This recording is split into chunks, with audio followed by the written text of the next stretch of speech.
بسم اللہ الرحمن الرحیم۔ حمزہ بن عمر اسلمی رضی اللہ عنہ نے نبی کریم صلی اللہ علیہ وسلم سے عرض کی، میں سفر میں روزہ رکھوں؟ وہ روزہ بکثرت رکھا کرتے تھے۔ ان حضرت صلی اللہ علیہ وسلم نے فرمایا کہ اگر جی چاہے تو روزہ رکھ اور جی چاہے افطار کر۔ نبی کریم صلی اللہ علیہ وسلم فتح مکہ کے موقع پر مکہ کی طرف رمضان میں چلے تو آپ صلی اللہ علیہ وسلم روزے سے تھے، لیکن جب قدیہ پہنچے تو روزہ رکھنا چھوڑ دیا، اور صحابہ رضوان اللہ علیہم اجمعین نے بھی آپ کو دیکھ کر روزہ چھوڑ دیا۔ ابو عبداللہ امام بخاری رحمۃ اللہ علیہ نے کہا کہ اسفان اور قدیہ کے درمیان قدیہ ایک تالاب ہے۔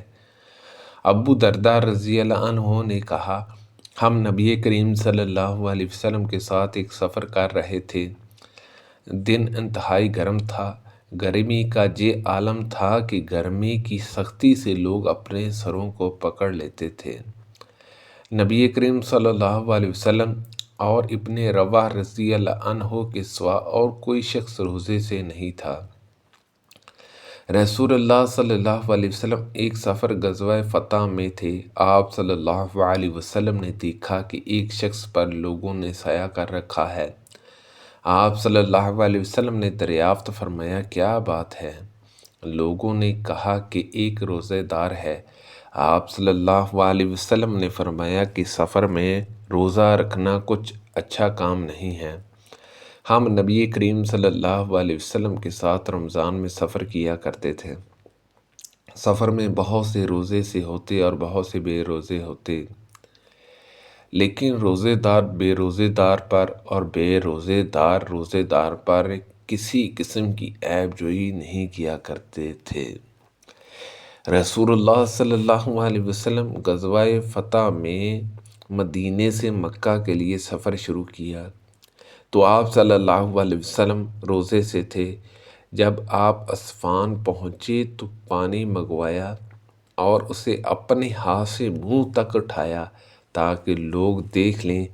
پھر آپ صلی اللہ علیہ وسلم نے روزہ چھوڑ دیا جہاں تک کہ مکہ پہنچے۔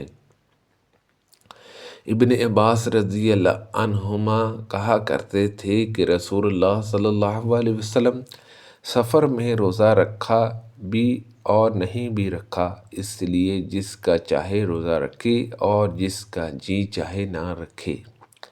حضرت عبداللہ بن عمر رضی اللہ عنہما نے آیت مذکورہ بلا فدیہ بعام مسکین پڑھی اور فرمایا، یہ منسوخ ہے۔ رمضان کا روزہ مجھ سے چھوٹ جاتا شعبان سے پہلے، اس کی قضا کی توفیق نہ ہوتی۔ جہجیہ نے کہا کہ یہ نبی کریم صلی اللہ علیہ وسلم کی خدمت میں مشغول رہنے کی وجہ سے تھا۔ رسول اللہ صلی اللہ علیہ وسلم نے فرمایا، کیا جب عورت حیضہ ہوتی ہے تو نماز اور روزہ نہیں چھوڑ دیتی؟ یہی اس کے دین کا نقصان ہے۔ رسول اللہ صلی اللہ علیہ وسلم نے فرمایا، اگر کوئی شخص مر جائے اور اس کے ذمہ روزے واجب ہوں تو اس کا دلی اس کی طرف سے روزے رکھ دے۔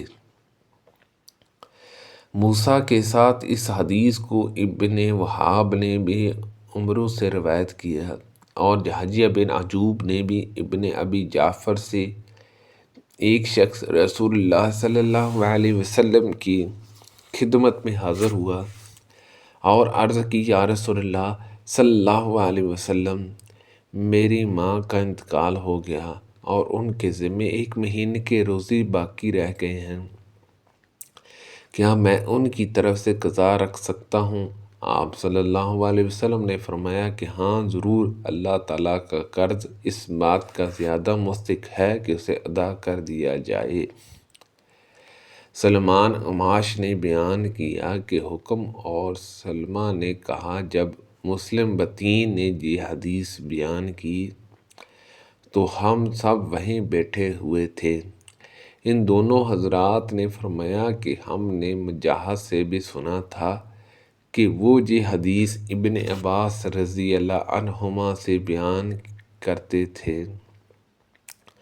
ابو خالد سے روایت ہے کہ عماش نے بیان کیا، ان سے حاکم مسلم بطین نے اور سلمہ بن کہیل نے، ان سے سعید بن جبیر، عطا اور مجاہد نے ابن عباس رضی اللہ عنہما سے کہ ایک خاتون نے نبی کریم صلی اللہ علیہ وسلم سے عرض کی کہ میری بہن کا انتقال ہو گیا ہے۔